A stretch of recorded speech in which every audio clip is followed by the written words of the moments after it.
Welcome back to another episode of Rock Boys Football, continuing to take a look at the next week's slate, heading back out to the Pac-12, USC, heading on the road to play the Oregon Ducks. A lot of storylines surrounding this one. One, Alex Grinch, no longer running the defense for the USC Trojans. They'll have Sean Nua and Brian Odom calling the defense, and the way I cap is I'm that helps USC in any way possible. Is it lowering the point spread? It can't hurt at this point. Now they're going on the road to play an Oregon Ducks team that is the number 2 scoring offense in the entire country. They'll have their work cut out. But if USC fans have to be pumped to see what this USC defense can look like, whether it's just 1 week without Alex Grinch calling the plays. Will Stein, the offensive coordinator for Oregon, probably mad he doesn't get a lick against Alex Grinch's USC defense. Excited to get into this one. Before we do, just want to say thank you to you guys. There's been so much support for all of these game breakdowns. We love doing these. We love talking ball with you guys in the comment section. So if you do enjoy the content, you want to support the fellas, consider subscribing to the channel and then throw in your picks, predictions, keys to the game in the comment section. We'll chop it up there. Till 10:30 Eastern time. Absolutely working the boys on the East Coast. How are we feeling about this game? I mean, obviously, a game I think coming into the season, you're pointing at that one. That's going to be as big of a football game as you'll see all year. I will say, as much as USC is probably disappointed in how their season turned out a little bit, like this is the type of win that can at least like get rid of some of the sour taste. And for Oregon, it's about keeping the train rolling because you're right. Ever since that Washington game, they've been beating the tar out of everybody. Oregon has gone scorched earth. Like Dan Lanning and the Oregon Ducks are just absolutely dominating everyone in front of them, including it going on the road and absolutely blowing the doors off of this Utah team.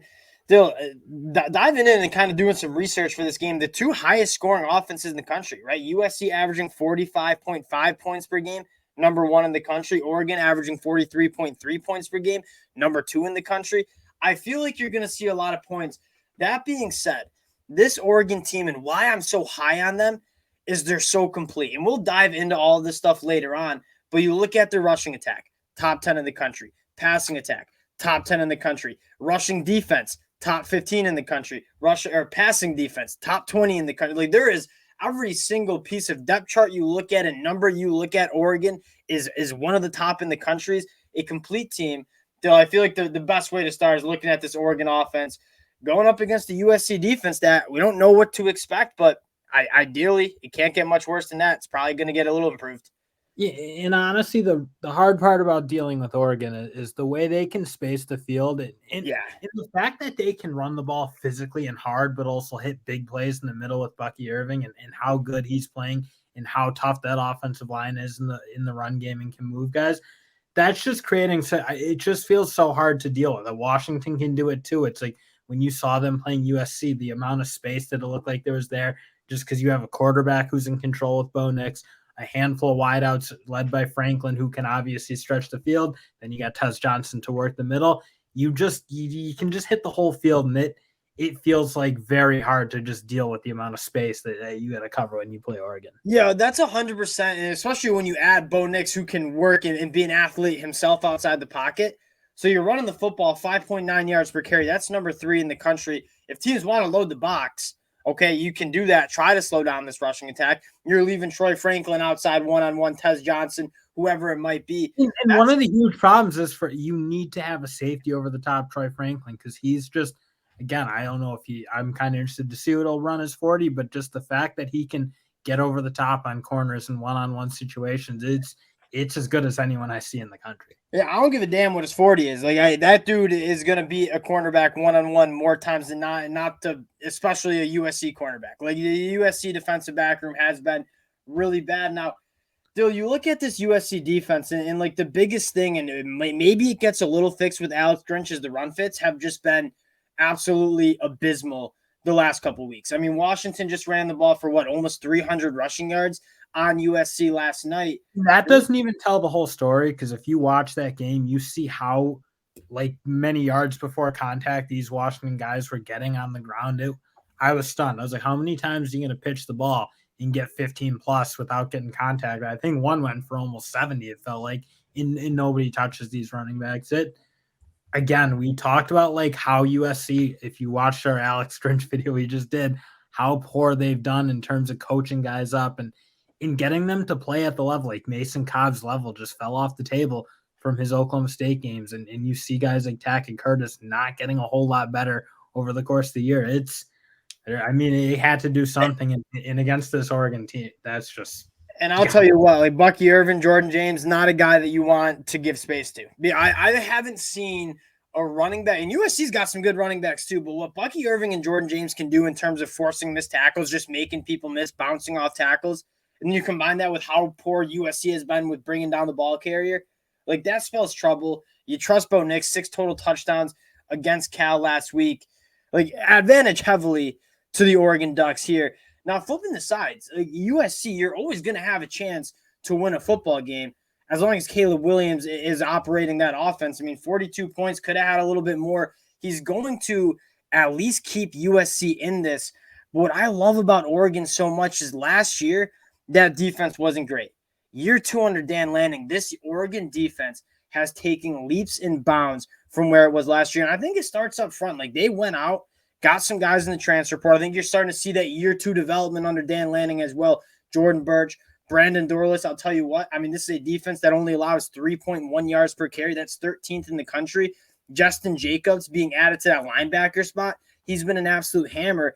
You look at this Oregon front seven, and that's kind of where I think this Oregon defensive turnaround has started up. Yeah, and I think what you still got to see develop in terms of, at least when I look at this Oregon team, think like, man, are they really the best team in the country? I think the one thing you're still kind of waiting for to an extent is probably the pass rush. Yeah.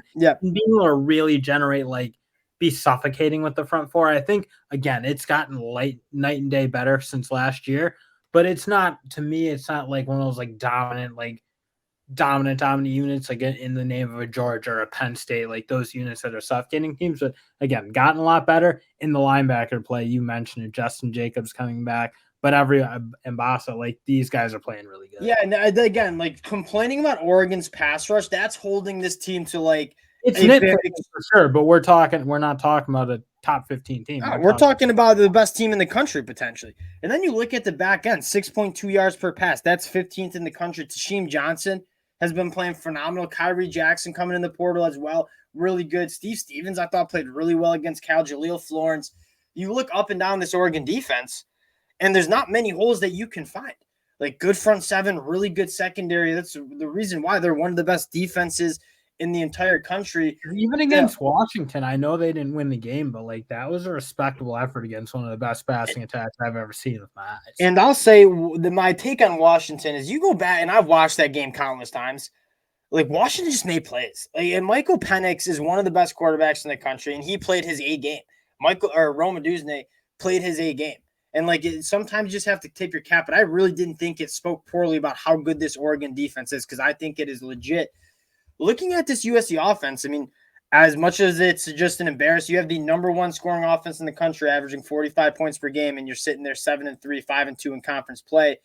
Still, what I would like to see a little bit more from USC is running that football. Like, I know Marshawn Lloyd was out, but you look at what they were doing running the football against the Washington Huskies.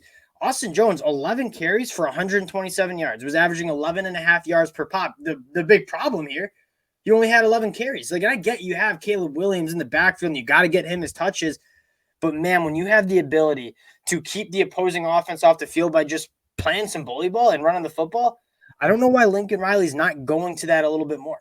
In that, to me, I felt like that offensive line had a nice little bounce back game. I thought, especially in the rushing attack, they were really good. And frankly, when they were running the ball, they were protecting well. I think when you saw them go to like, all right, we're just going to drop back every time, like go to work, Caleb, it did start to collapse a little bit on them, and the tackles started to get beat by 2 very good edge rushers, I will add.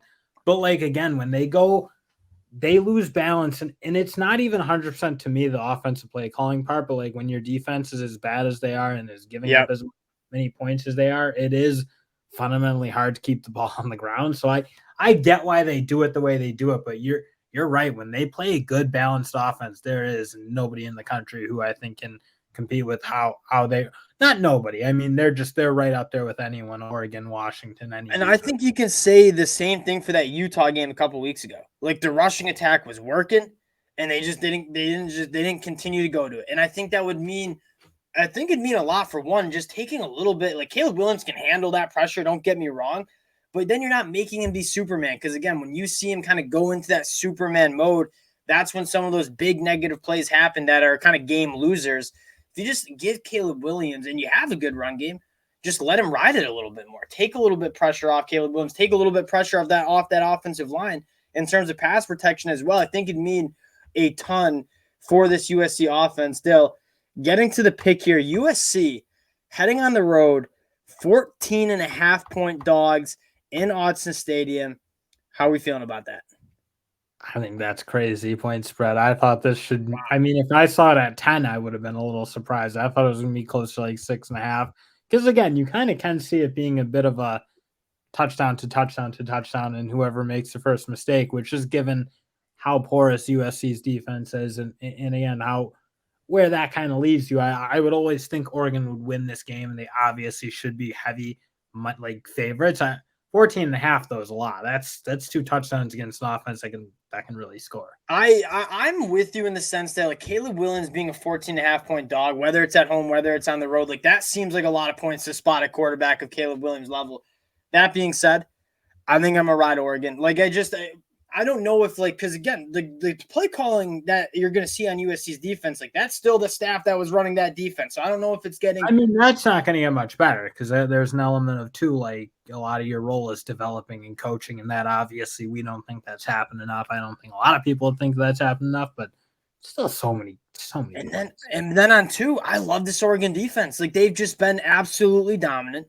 I think they can get after the pass. I don't think USC is going to have as much success running the football. And when it comes to how that is true, because they're so athletic at linebacker now. When you look at these two teams and look at the complete rosters of these teams, like Oregon just has no holes. USC has some really bright spots, right? Caleb Williams, Austin Jones, Marshawn Lloyd, Taj Washington. They got some studs, but it's not nearly the complete team that Oregon is. And at the level Oregon's playing right now, at the way Dan Lanning has this program cooking at Autzen Stadium, like this is scorched earth, man. We ain't taking no prisoners up in Eugene.